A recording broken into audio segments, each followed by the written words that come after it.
আমি পারবো কিনা, কারণ কারণ ভাগ্য আমাকে এক ভালোবাসার বন্ধন থেকে আর এক ভালোবাসার বন্ধনে ভাসিয়ে নিয়ে চলেছে। সেখানে সেখানে অনেক মানুষ আছে, কিন্তু আপনজন নেই। হাজার বাতি ঝাড় বাতি আছে, কিন্তু ভালোবাসার আলো নেই। তুমি নিজেই সে আলোর প্রদীপ হয়ে জ্বলবে বৌদি। হ্যাঁ গো, তুমি নিজেই সে আলোর প্রদীপ হয়ে জ্বলবে। তাই তো, তুমি যখন আমাকে এই জিনিসটা আনতে বলেছিলে, তখন আমি ভীষণ অবাক হয়ে গেছিলাম। না না না না না, এই তো কোনো পাপের পর্সা নয়, এই যে আমার বৌদির পূজার নৈবেদ্য। নাও বৌদি, নাও, এটা তুমি আমার হাত থেকে নাও। দাও ঠাকুরপো, জানি না তোমার ঋণ কি করে শোধ করবো আমি। তোমার পুজো সার্থক করে আমার ঋণ শোধ হবে বৌদি। তোমার পুজোতে আমি শিখবো এক অসীম ধৈর্যের মন্ত্র, যে মন্ত্র শক্তি দিয়ে আমি আমার নারীকে নতুন করে ফিরে পাবো। ভারতীয় নারী চিরন্তন মহিমা। হ্যাঁ বৌদি, ভারতীয় নারী চিরন্তন। নিখিল, আমল যাওয়ার সময় হলো দেবযানী। সন্ধ্যা নামলে যেমন পাখিরা ঘরে ফিরে যায়, তেমনি বাইরে যাওয়ার জন্য আমার মন পাখিটা যে অশান্ত আক্ষেপে শুধুই ডানা ঝাপটায়। একটু দাঁড়াও, আমি তোমাকে একটা উপহার দিতে চাই, তুমি এই নাও। কি আছে এতে? তুমি নিজে খুলে দেখো না।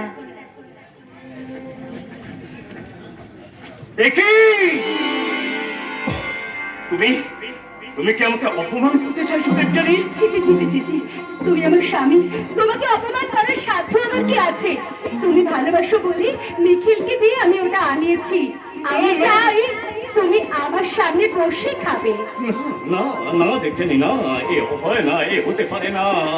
আমার জন্য তুমি নিখিলকে দিয়ে মদ আনিয়েছো, আমি ঘরে বসে মদ খাবো? না না নিখিল, না না না না দেবযানী, না, এ অন্যায়, এ পাপ। কোনটা পাপ? মদ খাওয়া না ঘরে বসে খাওয়া? যদি মদ খাই পাপ হয়, তাহলে বাইরে গেলেও তো সেটা পাপ হবে। আর যদি সেটা পাপ না হয়, তাহলে ঘরে বসে খাওয়ার সৎ সাহসটা তোমার থাকবে না কেন? বলো বলো বলো বলো বলো, তুমি বলো, কিসের অভাব আমার মধ্যে আছে? তুমি বলো, তুমি বলো, তুমি বলো। স্মৃতিতে যে এখনো সিঁদুরের টিপ আছে দেবযানী, যে সিঁদুর কখনো শৈরিনী হতে পারে না। সিঁদুর যেটা দিতে পারে, সেটা শৈরিনী কখনো কোনোদিন দিতে পারে না। দেবযানী, তুমি কি বলছো? আমি তোমাকে যতই দেখছি ততই যেন অবাক হয়ে যাচ্ছি।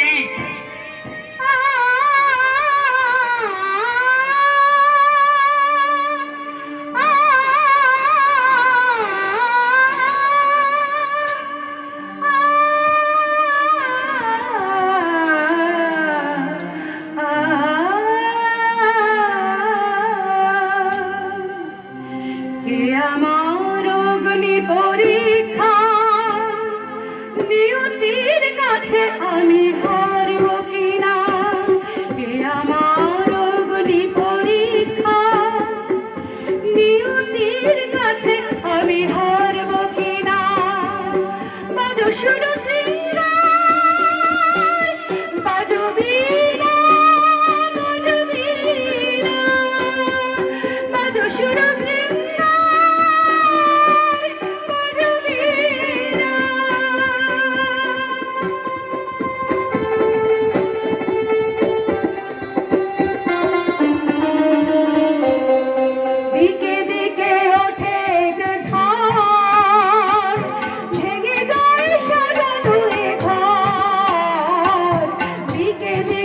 ওঠে যে ঝড়, ভেঙে যায় সাজানো ঘর।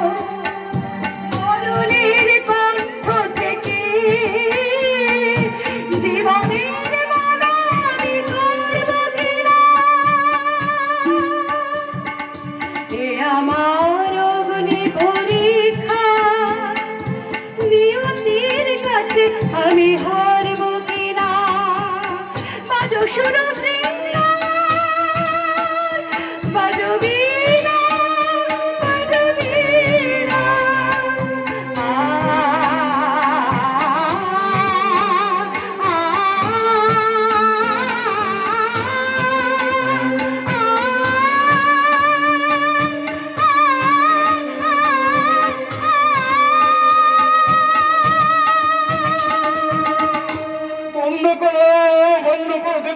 তোমার এই গান বন্ধ করো, আমি আর সহ্য করতে পারছি না।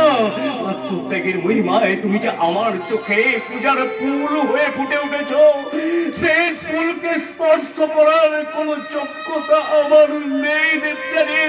তুমি তুমি আমাকে ক্ষমা করো দেবযানী, তুমি তুমি আমাকে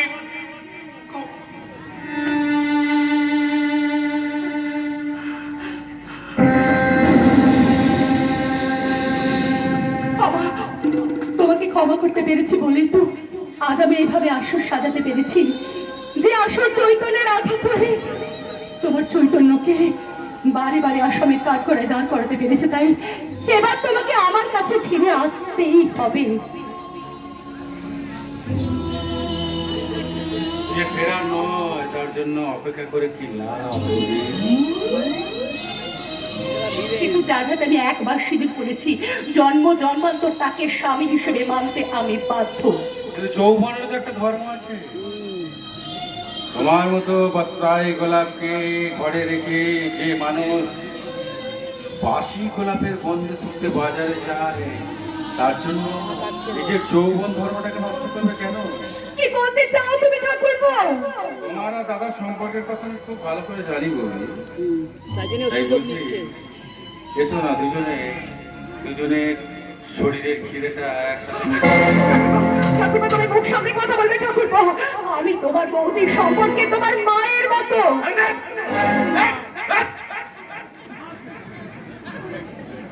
মায়ের মতো মতো নয়। আর তাই যদি হতো তাহলে অমর সরকারের সঙ্গে তোমার কি ভাই বোনের সম্পর্ক ছিল? পুরনো সমস্ত কিছুকে আমি একদম মুছে দিয়েছি। পুরনো দেবযানীকে আমি চিতায় জ্বালিয়ে এসেছি। এই সিঁদুরটা যেদিন থেকে পড়েছি সেই দিন থেকে।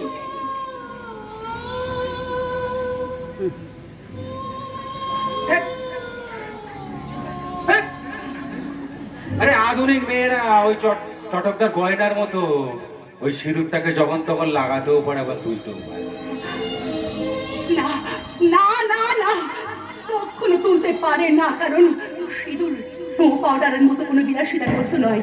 হাত কাটা ব্লাউজের মতো, হাই হিল জুতোর মতো তাকে হাই ফ্যাশনের হাওয়ায় কখনো বাতিল করা যায়নি আর যাবেও না। সেটা আমি তোমাকে বুঝিয়ে দিচ্ছি।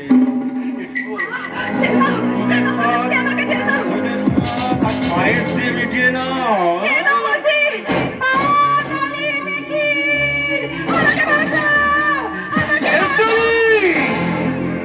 এ মা, কি হচ্ছে এখানে? দেখ না দেখ, গুরুজনে বৌদি কেমন করে আমাকে পাপের মধ্যে টেনে নিয়ে যাচ্ছে। দেখ, মিথ্যে মিথ্যে মিথ্যে, সমস্ত মিথ্যে। তুমি চলে যাবার পরে নোংরা উদ্দেশ্য নিয়ে এ ঘরে এসে আমাকে কি হয়েছে? এত চেঁচামেচি কিসের? কি হয়েছে বাবা, কি হয়েছে? তুই আবার ফিরে এলি কেন? তাই তো ভাবছি, কেন আমি ফিরে এলাম, কেন বইয়ের কষ্টের কথা ভেবে আমি বাড়ি ফিরে এলাম। যদি না আসতাম তাহলে গোপন পাপ আর মিথ্যা সাক্ষী হতে হতো না। ওকে ওকে আমি এত ভালোবাসি, আর ও কিনা ছি ছি ছি। আমি তো কিছুই বুঝতে পারছি না। আচ্ছা কি হয়েছে বলবি তো? জানো বৌদি না অনেকদিন থেকে আমাকে ইশারা ইঙ্গিত করতো। আজ দাদা ঘরে না থাকায় না আমাকে কি বলে জানো, বলে এসো না, তোমার দাদা তো ঘরে নেই, তুমি আমি দুজনে একসঙ্গে। আরে জানি জানি, এসব মেয়েরা না সবকিছু করতে পারে। আরে বাবা, ছোটা ছোটা কি হয়েছে বল না। আরে আরে এই মেয়েগুলো সব পারে, যারা এই বাড়িতে বসে এসব করে, বাইরে বেরিয়ে কি না কি করে তা কে জানে। আর কোনো কথা নয়, তুই এই অলক্ষী মেয়েটাকে আজই বাড়ি থেকে বার করে দে। তুমি এখনো চুপ করে দাঁড়িয়ে আছো কেন? তুমি বলো, দেবযানীর দেহ মনে কোথাও কোনো পাপ নেই। তুমি তুমি আমাকে সিঁদুরের দিব্যি দিতে বারণ করেছো, তাই তাই আমি তোমার পা ধরে বলছি, খবরদার খবরদার বলছি, একদম দাদার পায়ে একদম হাত দেবে না। যে নিজের সম্মান করে নিজের সংসারটাকে ভাঙতে বসেছে, সেই মেয়ের এই বাড়িতে কোনো স্থান হবে না। বেরিয়ে যাও বেরিয়ে যাও বেরিয়ে যাও বলছি। বৌদিকে যদি এই বাড়ি থেকে বেরিয়ে যেতে হয়, এই সংসারের লোককে কিন্তু বৌদির সাথে সাথে বেরিয়ে যাবে। আর বর্দা নিশ্চয় সেই ভুলটা করবেন না। ওগো, তুমি আমার কথা শোনো। এই দেবযানীর দেহ মনে কোথাও কোনো পাপ নেই। চন্দ্র সূর্য যতদিন থাকবে ততদিন এই দেবযানী পবিত্র থাকবে। ওগো, ওগো, তুমি আমাকে বিশ্বাস করো। ওগো, তুমি আমাকে অবিশ্বাস করো না গো। অবিশ্বাস করবে না? এতদিন আমার ছেলে আমার কথাই শুনে এসেছে, তাই আজও আমার ছেলে আমার কথাই শুনবে। কি তাই না বাবা শুনবি? কাকা বাবু, কাউকে হয়তো কিছু দিনের জন্য বোকা বানিয়ে রাখা যায়, কিন্তু সেই মিথ্যা ব্যবসাটা বেশি দিন চালানো যায় না। তুই কি বলছিস বাবা? হ্যাঁ, তুমি লালি সঞ্জয় দিনের পর দিন বছরের পর বছর ধরে চালিয়েছো সেই মিথ্যে ব্যবসা। কতদিন ধরে কত টাকা সরিয়েছো সব আমি জানি, জেনেও আমি চুপ করে বসে থাকি শুধু তোমাদের ভালোবাসি বলে। ভাঙছে ভাঙছে, হাতে হাড়ি ভাঙছে। ওই শাক দিয়ে মাছ ঢাকার পালা এবার শেষ। তার মানে তুই বলতে চাস আমরা সব মিথ্যে বলছি? হ্যাঁ, তাই চন্দ্র সূর্য মিথ্যে হতে পারে, কিন্তু দেবযানী কখনো মিথ্যা কথা বলতে পারে না।